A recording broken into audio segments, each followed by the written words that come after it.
இந்த ஓய்வு நாளின் ஆரம்ப நேரத்திலே குடும்பங்களாக சேர்ந்து எனக்கு இந்த அருமையான ஒரு வாய்ப்பினை கொடுத்த சகோதர சகோதரிகளுக்கு ஓய்வு நாள் வாழ்த்துக்கள்.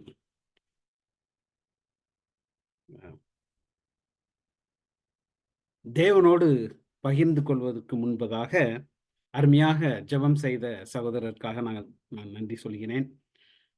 அருமையான பாடல்களை பாடிய நியூபிகின் தம்பதிகளுக்கு நான் எப்பொழுதும் நன்றி சொல்ல கடமைப்பட்டிருக்கேன். மிகவும் அழகாக பாட்டுகளை பாடுவார்கள். எனக்கு ரொம்ப சந்தோஷமா இருக்கும் அதை கேட்கும்போது. இப்போது இந்த வருடம் துவங்கி இன்னும் நாம் 1வது மாதத்துல தான் நாம் இருந்து கொண்டிருக்கிறோம். 3வது வாரத்திலே நாம் இருக்கின்றோம். தேவனுடைய வார்த்தையை நாம் பகிர்வதற்கு முன்பதாக ஒரு சிறு ஜெபம் செய்வோம்.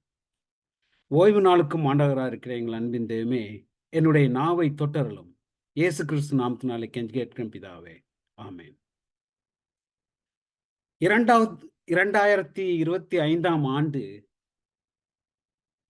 நாம் கடந்து கொண்டிருக்கிறோம். 2025ஆம் ஆண்டை நீங்களும் என்னுடன் நடக்க தயாராக இருக்கிறீர்களா? Are you willing to walk 2025 along with me? அதுதான் என்னுடைய தலைப்பாக இருக்கிறது. நடப்பது என்று சொன்னா ஒரு மிக முக்கியமான காரியமாக, நம்மளுடைய ஆரோக்கியத்துக்கு மிக முக்கியமான ஒரு காரியமாக திகழ்கிறது. ஒவ்வொருவரும் நாம் நடக்கத்தக்கதாக நம் தேவன் நமக்கு அருமையான கால்களை நமக்கு கொடுத்திருக்கிறார். நடப்பது என்று சொன்னால் அநேகருக்கு ரொம்ப விருப்பமாகவும் இருக்கும். இந்த எளிதான ஒரு நடைப்பயிற்சி அது தேகத்துக்கு மிக முக்கியம், அவசியமாக காணப்படுகிறது. சுமார் ஒரு மனுஷன் 75,000 மைல்கள் அவனுடைய வாழ்நாள் முழுவதும் நடந்து கொண்டிருக்கிறான். 75,000 மைல்கள் அவனுடைய வாழ்நாள் முழுவதும், சராசரி 75-80 வயது உள்ள மனிதன் 75,000 மைல்கள். அது என்னவென்று சொன்னா 3 முறை பூமியை சுத்துவது. அவ்வளவு தூரம் நாம் நடந்து கொண்டிருக்கிறோம். அது இருதயத்துக்கு மிக நன்மையாக இருக்கிறது. நம்மளுடைய எலும்புகளுக்கு அது பலன் தரக்கூடிய ஒன்றாக இருக்கிறது. நம்மளுடைய எடையை குறைக்கத்தக்கதாக அது பயனுள்ளதாக இருக்கிறது. இன்னும் சொல்ல போனா மூட்டு வலி மிகவும் இருப்பவர்கள் நடந்தால் மிகவும் நல்லது. மன ஆரோக்கியத்துக்கு அது முக்கியமாக காணப்படுகிறது. தேகத்துக்கு அது நோய் எதிர்ப்பு சக்தியை கொடுக்கத்தக்கதாக அங்கே காணப்படுகிறது. தேவன் நமக்கு எவ்வளவு அருமையான கால்களை கொடுத்து நம்மை நடத்தி வருகிறார் என்று நாம் அநேக நேரங்களிலே சிந்திப்பதும் யோசிப்பதும் உண்டு. தேவனோடு நடக்க வேண்டும், தேவனோடு நடக்க வேண்டும், தேவனை நோக்கி நான் நடக்க வேண்டும். என்னுடைய நடை தேவனை நோக்கி இருக்க வேண்டும். தேவனை விட்டு விலகி நடப்பது என்னுடைய நோக்கம் அல்ல. 3 விதமான நடை. தேவனோடு நடப்பது, இயேசு கிறிஸ்துவை நோக்கி நடப்பது, தேவனை விட்டு விலகி நடப்பது. எந்த காரியத்தை நாம் செய்ய போகிறோம்? நான் ஸ்பைசர் கல்லூரியிலே இருந்தபோது, ஸ்பைசர் கல்லூரியிலே படித்தவர்களுக்கு தெரியும், அங்கே கட்கி என்ற ஒரு ஸ்டேஷன் இருக்கிறது. நாங்கள் தினந்தோறும் என்ன செய்வோம் என்று சொன்னால், அங்கே ஸ்பைசர் கல்லூரியிலிருந்து நடப்பதுண்டு, தினந்தோறும் நடப்பதுண்டு. ஒரு நாள் எனக்கு பல் மருத்துவமனைக்கு செல்லத்தக்கதாக ஒரு அழைப்புதல் வந்தது. அதற்காக நான் என்ன செய்கிறேன், ஒரு மத்தியானமே போகும்படியான ஒரு சூழ்நிலை ஏற்பட்டது. சுமார் ஒரு மணி இருக்கும். நல்ல வெயில் நேரத்துல அந்த வழியாக நான் நடந்து போகும்போது, அநேகருக்கு தெரியும், அங்கே ஒரு பெரிய மேடு, அதாவது ஒரு ஸ்லோப் மேடு ஒன்று அங்கே காணப்படும். அந்த மேடை கடந்துதான் நம்ம அந்த சைடு போகணும். அவ்வாறு நான் அந்த இடத்தை நோக்கி அதை வழியாக சென்ற போது, கடுமையான நல்ல வெயில் நேரம். அநேகர் அங்கே வந்து கொண்டு போய் கொண்டிருந்தார்கள். சிறுவர்கள், பெரியவர்கள் அநேகர் அங்கே நடந்து கொண்டு போய் கொண்டிருக்கிற சூழ்நிலையிலே, நான் அடுத்த பக்கத்திலே ஒரு மனிதனை பார்த்தேன். அந்த மனிதன் நம்மள போல கால்கள் இல்லாமல், அதாவது கால்களை வைத்து நடவாமல், அந்த காலத்துல நான் சொல்லுவது 1980வது வருடம். வீல் சேர், அதாவது தள்ளுவண்டி. அதிலே உட்கார்ந்து அவர் என்ன செய்ய வேண்டும்? தன்னுடைய கைகளினால் அது நடந்து செல்ல வேண்டும். அதை அழுத்தி செல்ல வேண்டும். அவ்வாறு அவர் அது செல்லும்போது, அது மிக மேடாக இருந்தபடியால், மிகவும் கஷ்டப்பட்டு அந்த மனிதர் அங்கே அந்த சைக்கிளை ஓட்டும்படியாக கையிலே சுத்திக் கொண்டு போகும்போது, அவர் முழுவதும் வேர்த்து வடிகிறது. அவர்கள் போட்டிருந்த சட்டையெல்லாம் தப்பு என்று ஒரு தண்ணி ஊத்துனது போல அவ்வளவு வேர்வை அங்கே காணப்பட்டது. நான் அந்த மனிதனை பார்த்துட்டு, இந்த மனிதனுக்கு நான் உதவி செய்தால் என்ன என்று சொல்லி, அவருடைய பின்னாடி கூடி அவர் போகும் வழியிலே நான் பின்னாடி நடந்து போய் அவருடைய அந்த வண்டியை பிடித்தேன். அந்த வண்டியை பிடித்து கொஞ்சம் தள்ள ஆரம்பித்த போது, அந்த மனிதர் எதுல இருந்து விடுவித்தது போல அவர் பெருமூச்சு விட்டு அப்படியே அவர் சாய்ந்தார். எனக்கு பிரியமான தேவ பிள்ளைகளே, அந்த மனிதன் சொன்ன வார்த்தை எனக்கு இன்னும் காதிலே இருக்கிறது. அவர் என்னை பார்க்கவில்லை. என்னை யார் என்று அவருக்கு தெரியாது. நான் பேசும் ஒரே மொழி அல்ல. அந்த மனிதன் என்ன சொன்னார்? நீங்கள் இந்த கிறிஸ்தவ கல்லூரியிலே படிக்கும் மாணவனா என்று கேட்டார். நீ இந்த கிறிஸ்தவ கல்லூரியிலே இருக்கும் மாணவனா? அந்த கேள்வி இன்னும் எனக்குள்ளே இருக்கிறது. நம்மளுடைய நடை எவ்வாறாக காணப்படுகிறது? நம்ம கிறிஸ்தவ தன்மையிலே நடந்து போகிறோமா? என்னுடைய நடை தேவனோடு இருக்கக்கூடிய நடையாக இருக்கிறதா?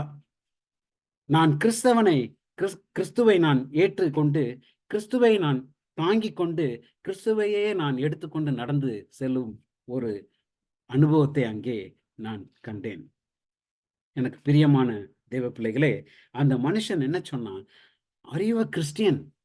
நீ ஒரு கிறிஸ்தவனா என்று எனக்கு கேட்டபோது, நான் தேவனோடு நான் நடந்து கொண்டிருக்கிறேனா என்ற கேள்வி எனக்குள்ளே ஏற்பட்டது. நம்மளுடைய ஆன்மீக வாழ்க்கை, நம்மளுடைய ஆன்மீக நடை பயணம் எவ்வாறாக இருக்கிறது? எனக்கு பிரியமான தேவ பிள்ளைகளே, தேவனோடு தொடர்பு கொண்ட பயணமாக திகழ்கிறதா? அல்லது தேவனோடு விட்டு விலகி போகும் பயணமாக காணப்படுகிறதா? ஆதியாகம புஸ்தகத்திலே 28வது அதிகாரத்திலே 15வது வசனம். ஆதியாகமம் 28:15 எப்படி சொல்லுகிறது என்று சொன்னால், நான் முன்னோடே இருந்து நீ போகிற இடத்துக்கெல்லாம் உன்னை காத்து இந்த தேசத்துக்கு உன்னை திரும்ப வர பண்ணுவேன். நான் உனக்கு சொன்னதை செய்யும் அளவும் உன்னை கைவிடுவதில்லை என்றார். இது யார் சொன்ன வார்த்தை என்று சொன்னால், யாக்கோபுக்கு தேவன் கொடுத்த வாக்குத்தத்தம். நீ போகிற இடமெல்லாம் உன்னை காத்து, நான் நடந்து போனாலும் சரி, நான் எப்படி சென்றாலும் சரி, நான் போகிற இடத்தை எல்லாம் உன்னை காத்து, யாக்கோபுக்கு சொன்ன ஒரு வாக்குத்தத்தம். தேவனோடு நாம் நடந்து செல்கிறோமா? தேவனோடு நடப்பது அவ்வளவு சுலபம் அல்ல. இன்னும் ஆதியாகமம் 5வது அதிகாரம் 22வது வசனம். ஆதியாகமம் 5வது அதிகாரம் 22வது வசனம். எடுத்தவர்களும் வாசிக்கலாம். ஆதியாகமம் 5வது அதிகாரம் 22வது வசனம். ஏனோக்கு மெத்துசெலுலாவை பெற்ற பின் 300 வருஷம் தேவனோடே சஞ்சரித்து கொண்டிருந்து குமாரரையும் குமாரத்திகளையும் பெற்றான். 23வது வசனம் என்ன சொல்லுது? ஏனோக்கனுடைய நாளெல்லாம் 365 வருஷம். ஏனோக்கு 365 வருஷம் இந்த பூமியிலே வாழ்ந்தபோது அவனுடைய வாழ்க்கை எப்படி இருந்தது? தேவனோடு சஞ்சரித்துக் கொண்டு இருக்கும் ஒரு அனுபவம். Enoch walked with God. ஏனோக்கு தேவனோடே நடந்தான். நமக்கு 365 நாட்கள் இருக்கின்றது. அதுல ரொம்ப சொல்லப்போனா 52 நாட்கள் நம்ம தேவனோட நடந்து செல்லக்கூடிய அனுபவம். இந்த ஓய்வு நாள் மாத்திரம் நம்ம என்ன செய்றோம்? ஏனோக்கு மாதிரியே தேவனோடு நடந்து செல்லும் ஒரு அனுபவமாக காணப்படுகிறது. மீதி உள்ள நாட்கள்லாம் நம்ம என்ன செய்றோம்? தேவனை விட்டு வெகு தூரம் போற ஒரு வாய்ப்பினை பெற்றவர்களாக இந்த உலகத்தில வாழ்கிறோம். ஏனோக்கு தேவனோடு நடந்தான் என்று நாம் வாசிக்கிறோம். யாக்கோபு தேவனோட பிள்ளையாக வாழ்ந்து நடைபெற்றான். பவுல் அப்போஸ்தலர் என்ன சொல்லுகிறார் என்று சொன்னால், தேவனோடு நடப்பது எப்படி? நீங்களும் நானும் தேவனோடு நடக்க வேண்டும் என்று சொன்னா 5 காரியங்கள் நமக்கு தேவை. தேவனோடு நீங்களும் நானும் நடக்க வேண்டும் என்று சொன்னா அது மிகவும் இலகுவல்ல, மிகவும் கஷ்டமான ஒரு காரியமாக இங்கே கூறப்படுகிறது. பவுல் எபேசியர் புஸ்தகத்தில் எழுதின 4வது அதிகாரத்திலே எடுத்தோம் என்று சொன்னால், எபேசியருக்கு எழுதின நிருபம் 4வது அதிகாரம் 1, 2, 3 வசனங்களை வாசிப்போம் என்று சொன்னால் 5 காரியங்கள் அங்கே கூறப்படுகிறது. இந்த 5 காரியங்களை நாம் செய்தோம் என்று சொன்னால் நாம் தேவனோடு நடக்க ஒரு சித்தமாக அங்கே காணப்படுகிறது. என்ன காரியம் என்று சொன்னால், எபேசியர் புஸ்தகத்தில் 4வது அதிகாரம் 1வது வசனம். ஆதலால் கர்த்தரின் நிமித்தம் கட்டுண்டவனாகிய நான் உங்களுக்கு சொல்லுகிற புத்தி என்னவெனில், நீங்கள் அழைக்கப்பட்ட அழைப்புக்கு பாத்திரவன்களாய் நடந்து மிகுந்த மனத்தாழ்மையும், அதாவது பவுல் நமக்கு என்ன சொல்லுகிறார்? மனத்தாழ்மை. மனத்தாழ்மை நமக்கு கண்டிப்பாக வேண்டும். இந்த தாழ்மை என்று சொன்னால் எவ்வளவு பேத்துக்கு அது தெரியும் என்று தெரியவில்லை. தாழ்மை என்று சொல்லி ஒரு கூட்டாரோட கேட்கும்போது, இருங்க நான் பக்கத்து கடையில நான் அந்த தாழ்மையை வாங்கி கொண்டு வருகிறேன் என்று சொல்லக்கூடிய ஒரு சூழ்நிலையும் அனுபவமும் உண்டு. ஆனா தேவன் என்ன சொல்லுகிறார்? தேவன் நம்ம இடத்துல ஒரே ஒன்றை மட்டும்தான் கேட்கிறார். அது என்னவென்று பார்ப்போம். மீகா எழுதின புஸ்தகத்திலே 6வது அதிகாரம் 8வது வசனம். மீகா புஸ்தகத்துல 6வது அதிகாரம் 8வது வசனம். மனுஷனே, நன்மை இன்னதென்று அவர் உனக்கு அறிவித்திருக்கிறார். நியாயம் செய்து இரக்கத்தை சிநேகித்து உன் தேவனுக்கு முன்பாக மனத்தாழ்மையாய் நடப்பதை அல்லாமல் வேறு எண்ணத்தை கர்த்தர் உன்னிடத்தில் கேட்கிறார். தேவன் நம்ம இடத்துல கேட்பது என்ன என்று சொன்னால் மனத்தாழ்மை. நாம் அனைவரும் பல நேரங்களிலே நான் அவனை விட உயர்ந்தவன், நான் மற்றவனை விட குணசாலி, நான் மற்றவனை விட பெரிய பணக்காரன், நான் மற்றவர்களை விட மிகவும் பெரிய படித்த ஒரு மனிதன், கல்வி அறிவு பெற்றவன், நான் அவனை விட மேன்மையாக செல்வத்தில் இருக்கிறேன், என்னுடைய ஆவிக்குரிய வாழ்க்கையிலே நான் அதிக பெருமையாக காணப்படுகிறேன், என்னுடைய உடல் ஆரோக்கியம் அடுத்தவனை விட நான் மேன்மையாக காணப்படுகிறேன். எனக்கு பிரியமான தெய்வ பிள்ளைகளே, மனத்தாழ்மை எங்கே சென்றது? நாம் மனத்தாழ்மையோடு இருப்போம் என்று சொன்னால் அது முதலாவது படியாக தேவனோடு நடக்கக்கூடிய ஒரு அனுபவத்தை கொண்டு வருகிறது. மனத்தாழ்மை மிக முக்கியமாக காணப்படுகிறது. இந்த மனத்தாழ்மை வரும்போது கண்டிப்பாக 10 கற்பனைகளை நாம் கைக்கொள்ளும் பிள்ளைகளாக அங்கே மாறிக்கொள்கிறோம். கலாத்தியர் புஸ்தகத்திலே 5வது அதிகாரம் 16வது வசனத்திலே எடுத்து வாசிப்போம் என்று சொன்னால், பின்னும் நான் சொல்லுகிறது என்னவென்றால், ஆவிக்கேற்றபடி நடந்து கொள்ளுங்கள், அப்பொழுது மாம்ச இச்சையை நிறைவேற்றாதிருப்பீர்கள். நீங்கள் ஆவிக்குரிய காரியத்தை நடக்கும்போது நமக்கு மாம்ச இச்சை அங்கே காணப்படாது. மனத்தாழ்மை அங்கே காணப்படும். உபாகம புஸ்தகத்துல 5வது அதிகாரம் 33வது வசனத்தை எடுத்து வாசிப்போம் என்று சொன்னால், நீங்கள் சுதந்தரிக்கும் தேசத்திலே பிழைத்து சுகித்து நீடித்திருக்கும்படி உங்கள் தேவனாகிய கர்த்தர் உங்களுக்கு விதித்த வழிகள் எல்லாவற்றிலும் நடந்து கொள்ளுங்கள். நீங்கள் மனத்தாழ்மையாய் இருப்போம் என்று சொன்னால், கண்டிப்பாக தேவனுடைய பாதையிலே நாம் நடக்கக்கூடிய ஒரு அனுபவத்தை பெற்றவர்களாக காணப்படுகிறோம். முதலாவது மனத்தாழ்மை. 2வது காரியம் என்று சொன்னால் சாந்தமும். மனத்தாழ்மை மட்டும் பத்தாது, சாந்த குணம் உள்ளவர்களாக அங்கே இருக்க வேண்டும். சாந்த குணம் என்று சொன்னால் அமைதலாக நாம் காணப்பட வேண்டும். தேவனுடைய ஆலயமாக இருந்தாலும் சரி, நம்மளுடைய தேவனா கொடுக்கப்பட்டுள்ள ஆலயமான வீடா இருந்தாலும் சரி, அமைதல் அங்கே முக்கியமாக காணப்படுகிறது.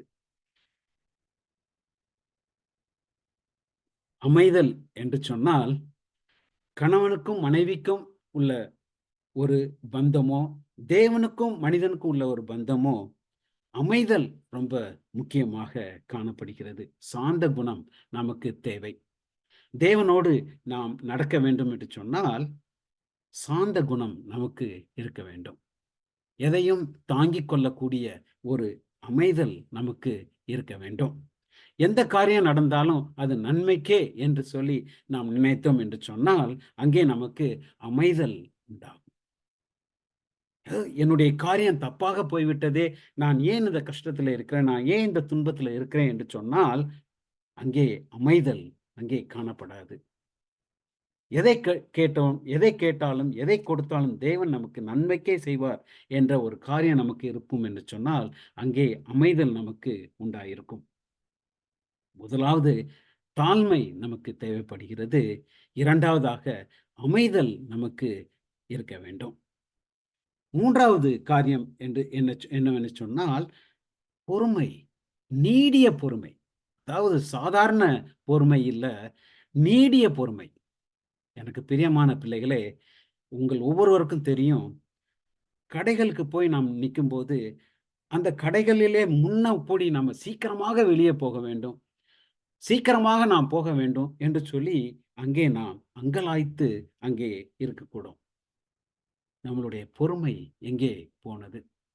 என்னுடைய பக்கத்து கார்ல போகும்போது அவன் வேகமா என்னை விட்டு போனான் அப்படி சொன்னா அவனை விரட்டி அவனை விட நான் முன்னாடி போகணும். பொறுமை நமக்கு எங்கே சென்றது? தேவனுடைய பிள்ளைகளே, நாம் ஆவிக்குரிய வாழ்க்கையில தேவனோடு நடக்க வேண்டும் என்று சொன்னா மனத்தாழ்மை நமக்கு தேவைப்படுகிறது, சாந்த குணம் நமக்கு தேவைப்படுகிறது, அமைதல் தேவைப்படுகிறது, பொறுமை நமக்கு தேவைப்படுகிறது. இன்னும் அடுத்த காரியம் என்ன சொன்ன பார்ப்போம் என்று சொன்னால் அன்பு. அன்பு இல்லை என்று சொன்னால் அங்கே தேவன் நமக்கு இல்லை என்ற ஒரு சூழ்நிலை உருவாகிறது. ஒரு சிறுமியிடம் தாய் கேட்கிறார், நீ அருமையான ஒரு 4 தின்பண்டம் வைத்து கொண்டிருக்கிறையே, எனக்கு ஒன்று கொடு என்று சொல்லி அந்த சிறுமியிடம் தாய் கேட்டபோது, அம்மா, நான் உங்களை அதிகமாக நேசிக்கிறேன், உங்களை அளவு கடந்து நான் நேசிக்கிறேன், அப்ப இந்த ஒரு காரியத்தை எனக்கு கொடு என்று சொன்னபோது, நான் உங்களை அளவு கடந்து நேசிக்கிறேன், ஆனா நான் உங்களுக்கு தரமாட்டேன் என்று அந்த சிறுமி கூறுகிறார். எதற்கு இதை சொல்கிறேன் என்று சொன்னால், நம்மளுடைய அன்பு, நாம் நேசிக்கிறோம், ஆனால் நம்ம காரியத்தை எதையுமே அடுத்தவங்களுக்கு பகிர்ந்து கொடுக்கும் மனப்பான்மை நம்மளிடத்துல இல்லை. ஆனா நம்ம என்ன சொல்றோம், நான் உம்மை நேசிக்கிறேன் தாயே, உம்மை நான் நேசிக்கிறேன், நான் உங்களுக்காக நான் ஜெபம் பண்ணி கொண்டு இருக்கேன் என்று சொல்றோம். தேவனுடைய பிள்ளைகளே, அநேகர் நம்ம என்ன செய்யறோம், ஜெபம், ஏன்னா அது எந்த விதமான செலவும் இல்லை, எந்த விதமான வரவும் இல்லை. நம்மளுடைய அன்பு எங்கே போனது? உண்மையான அன்பு இருக்கும் என்று சொன்னால் நாம் அடுத்தவர்களுக்கு உதவி செய்யும் மனப்பான்மை, அதே தன்மையாக நாம் இந்த உலகத்திலே வாழுவோம். அப்பொழுது நாம் தேவனுடைய பிள்ளையாக நாம் அவரோடு கூட இணைந்து வாழக்கூடிய ஒரு தன்மை நமக்கு ஏற்படும். அன்பு இல்லை என்று சொன்னால் தேவனோடு நாம் நடக்க இயலாமல் போய்விடும். ஏனோக்கு தேவனோடு நடந்தான் என்று சொன்னால் அவனுடைய மனது எப்படி இருந்தது என்று சொன்னால் தாழ்மை மனப்பான்மையோடு இருந்தான், சாந்தம் உள்ளவனாக இருந்தான், பொறுமை மிகுந்த மனுஷனாக காணப்பட்டான், அன்பு உடையவனாக அங்கே காணப்பட்டான். கடைசியாக சமாதானம். நான் அநேக நேரத்திலே சொல்லுவதுண்டு, சிக்மங்களூரிலே நாங்கள் இருந்தபோது அங்கே 3 வருடங்கள் வேலை செய்யக்கூடிய ஒரு தன்மை அங்கே காணப்பட்டது. அங்கே எங்களுடைய அருகாமையிலே ஒரு பெரிய மனிதர், 6 அடி உயரம் உள்ள ஒரு மனிதர். அவர் பெயர் வீரண்ணா. அவர் பெயர் என்ன? வீரண்ணா. அநேகர் இந்த பெயருக்கேத்த வாழ்க்கையை வாழ மாட்டார்கள். ஆனா அந்த மனுஷன் கரப்பான் பூச்சிக்கு ரொம்ப பயந்த மனுஷனாக காணப்பட்டார். எனக்கு ரொம்ப அவரை பார்க்கும் போதெல்லாம் ஒரே சிரிப்பா தான் எனக்கு வரும். ஏன்னு சொன்னா அவர் பேருக்கேத்த, அவர் உருவத்துக்கேத்த அந்த பெயர் அவருக்கு இல்லையே என்று சொல்லி வருத்தப்பட்டது உண்டு. அதே மாதிரி மதுரையில இருக்கும்போது ஒரு மனுஷர், அவர் பேர் ஆரோக்கியசாமி. ஆனால் அவர் இருந்த பல வருடங்கள் மருத்துவமனையிலே அவர் இருந்து சுகவீனமாகவே இருந்தார். அதே மாதிரி சொல்லும்போது நான் ஏற்கனவே சொல்லியிருக்கிறேன், என்னுடைய பாட்டி பெயர் சமாதானம். ஆனா என்னுடைய பேரப்பிள்ளைகளும் சண்டை போட்டுட்டு இருக்கிறத பார்க்கும்போது, பூட்டிகளும் சண்டை போடுறாங்களேன்னு சொல்லி ரொம்ப வருத்தமா இருக்குது. ஏன் அப்படி சொன்னா, இந்த சமாதானம் எங்கே சென்றது? வீடுகளுக்குள்ளே சண்டை, சகோதரருக்குள்ளே சண்டை, நாடுகளுக்குள்ளே சண்டை, சமாதானம் எங்கே போனது? இந்த சமாதானம் இல்லை என்று சொன்னால் தேவனோடு நாம் நடக்க இயலாமல் போகிறது. நீங்களும் நானும் ஏனோக்கை போல தேவனோடு நடக்க வேண்டும் என்று சொன்னா நமக்கு இந்த சமாதானமும் முக்கியமாக காணப்படுகிறது. இதை நான் சொல்லவில்லை, அப்போஸ்தலர் பவுல் நமக்கு எபேசியர் புஸ்தகத்தில் எழுதுகிறத மிக தெளிவாக அங்கே கூறப்படுகிறது. மனத்தாழ்மை நமக்கு உண்டா என்று சில நேரங்களை சிந்தித்து பார்ப்போம். சாந்தமும் நமக்கு இருக்கிறதா? பொறுமை நம்மளுக்கு இருக்கிறதா? அன்பு இருக்கிறதா? சமாதானம் இருக்கிறதா என்று சொல்லி சில நேரங்களை நாம் பார்க்கும்போது தேவனோடு நாம் நடக்கக்கூடிய ஒரு அனுபவத்தை அங்கே பெற்றவர்களாக காணப்படுகிறோம்.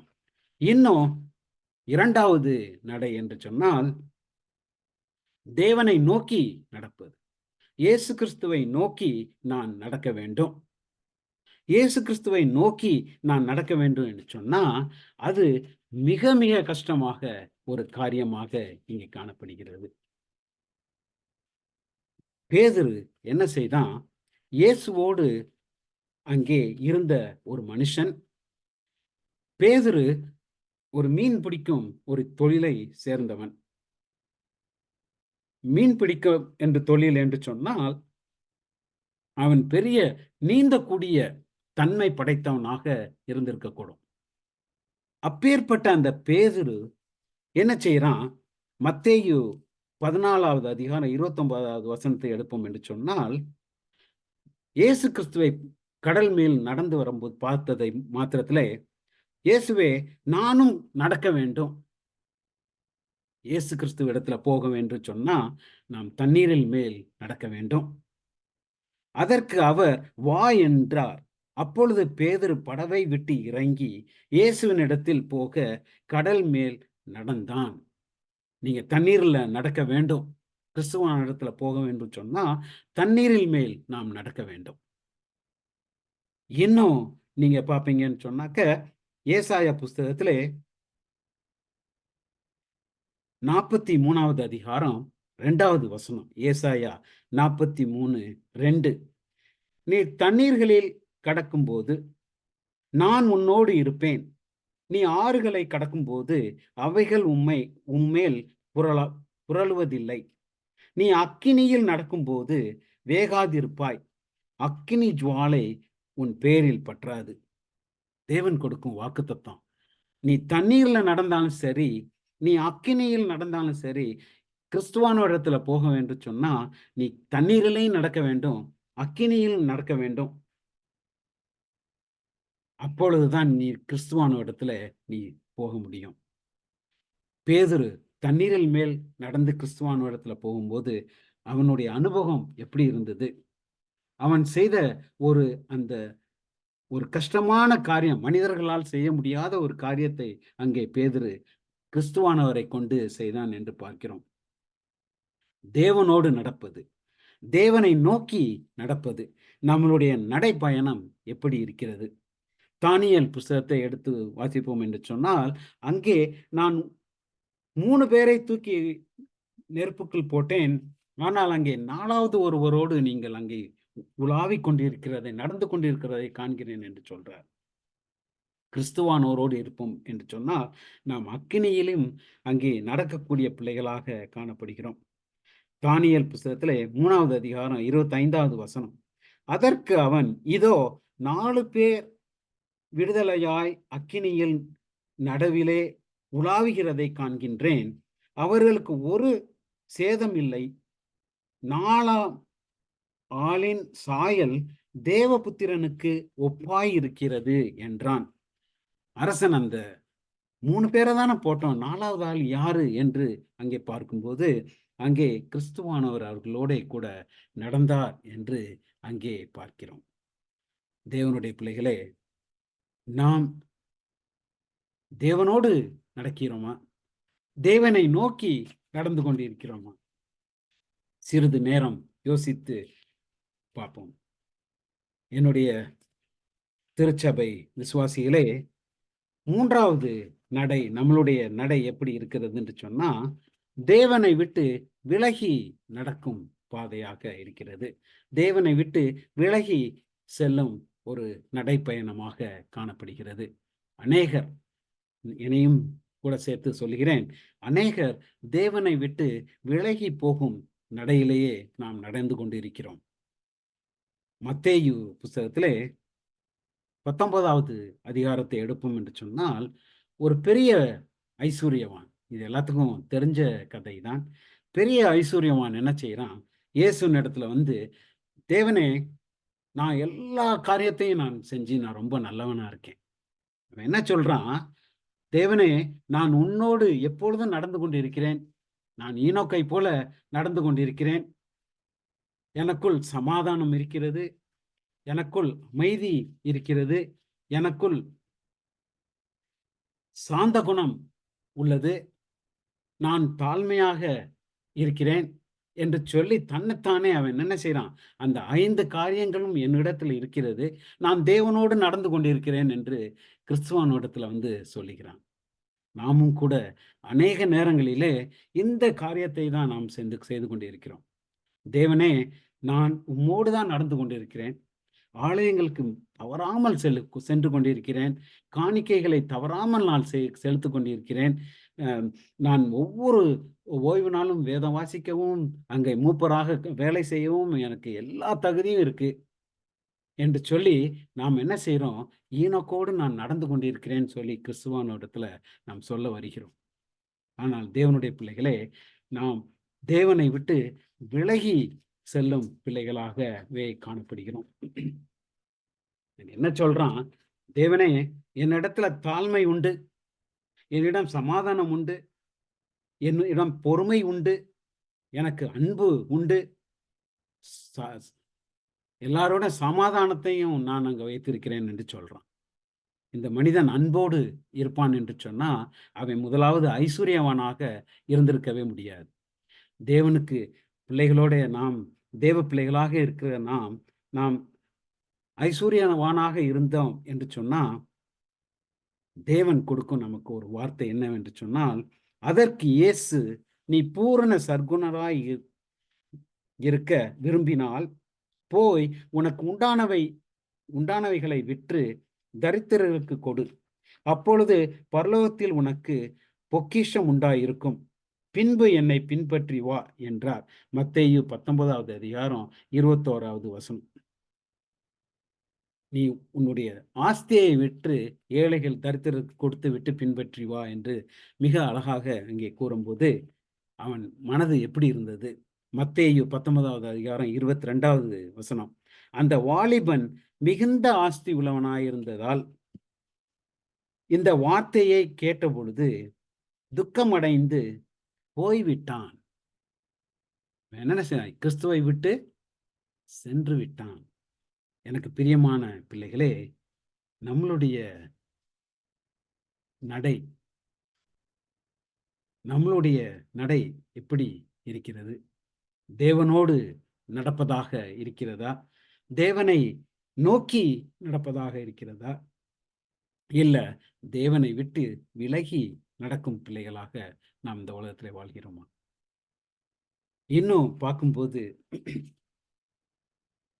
தேவனோடு நடப்பதால் அநேக நன்மைகள் நமக்கு இருக்கிறது. தேவனோடு நீங்கள் நானும் நடக்கணும்னு சொன்னாக்க 10 நன்மையான காரியங்கள் அங்கே காணப்படுகிறது. முதலாவது, நித்திய ஜீவன் நமக்கு உண்டு. தேவனோடு நடப்போம் என்று சொன்னால் நமக்கு நித்திய ஜீவன் உண்டு. பரலோகத்தின் ஞானம் நமக்கு உண்டாயிருக்கும். தேவனுடைய வாக்குத்தத்தை நாம் அறிந்தவர்களாக காணப்படுகிறோம். இறை வழிகளை கேட்பது நமக்கு முக்கியமாக காணப்படுகிறது. ஒழுங்கான வாழ்க்கை நமக்கு அமைகிறது. கடுமையான நேரத்திலே தேவன் என் பலன். தேவனுடைய பிள்ளைகளாக ஒற்றுமையாக வாழ்வது, பாவத்தில் இருந்து பாதுகாப்பது, ஆன்மீக முதிர்ச்சி அடைவது, தேவனுடைய அன்பையும் அவருடைய வார்த்தையும் மற்றவர்களுக்கு பகிர்ந்து கொடுப்பது. இந்த 10 காரியமும் நம்மளுடைய தேவன் நமக்கு அவரோடு நடக்கும் பிள்ளைகளுக்கு கொடுக்கும் வாக்குத்தத்தம். ஒற்றுமையாகவும் அன்பாகவும் நாம் அனைவரும் திருச்சபை விசுவாசிகளோடு வாழ்வோம் என்று சொன்னால் நமக்கு கொடுக்கப்பட்டுள்ள அருமையான ஒரு வாக்குத்தத்தம். எனக்கு மிகுந்த பிடித்தமான ஒரு வாக்குத்தத்தம். இந்த ஏசாயா 40 அதிகாரம் 31வது வசனம். ஏசாயா 40:31 மிகுந்த ஒரு அருமையான ஒரு வாக்குத்தத்தம், ஒரு ஆசீர்வாதமான வாக்குத்தத்தம். அது என்ன சொல்லுது என்று சொன்னால், கர்த்தருக்கு காத்திருக்கிறவர்களோ புது பலன் அடைந்து கழுகுகளைப் போல செட்டைகளை அடித்து எழும்புவார்கள். அவர்கள் ஓடினாலும் இளைப்படையார்கள், நடந்தாலும் சோர்ந்து போகார்கள். நடந்தாலும் சோர்வடைய மாட்டார்கள். தேவன் நமக்கு கொடுக்கப்பட்டுள்ள இந்த வருஷத்திலே நாம் எப்போது எப்படி நடக்கப் போகிறோம்? தேவனோடு நடக்கும் பிள்ளைகளாக இந்த உலகத்திலே வாழப் போகிறோமா? தேவனை நோக்கி போகின்ற பிள்ளையாக இந்த உலகத்திலே வாழப் போகிறோமா?